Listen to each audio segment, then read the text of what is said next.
Naglabas na nga ng bagong power bank si Teklas na budget meal lang. For only 290 pesos lang meron ka ng 10,000 milliamps. Sa 40 kataong bumili nito meron na kaagad siyang 5-star ratings. Tignan mo naman yung power bank, ang linis tignan. Hindi mo nga akalain na 296 pesos lang to.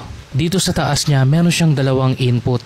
C input, micro input at USB-A output. Sa gilid naman nandito yung kanyang button para makita mo yung bar niya. Subukan nga natin sa tester kung ilan yung makukuha nitong ampere at saka wattage. So ayun mga idol, sinaksak ko na, nag-charge na yung cellphone, nakakuha tayo ng 1.4 ampere na mayroong 7 watts mga idol. Support na to ng quick charging.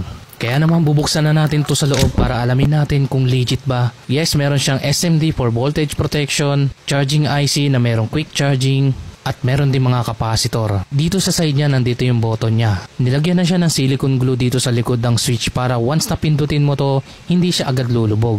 Pati dito banda nilagyan din. Pati sa wire ng overheat sensor. So eto nga po yun, meron siyang sensor kaya safe na yung power bank mo dito. I-test naman natin kung gumagana talaga yung sensor nito. Iinitan lang natin ito. So ayun, huminto yung charging, ibig sabihin gumagana yung kanyang overheat sensor mga idol. Try natin ng malapitan. Eto, nakikita nyo, nagcha-charge na yung cellphone, iinitan ko lang po to. So ayun, nag-cut ulit yung charging niya. Tignan naman natin kung legit talaga na 10,000 milliamps to. So tinanggal ko lang yung plastic at legit talaga mga idol. Para sa akin, sa halagang 296 pesos lang, sulit na to. Check mo na lang sa yellow basket.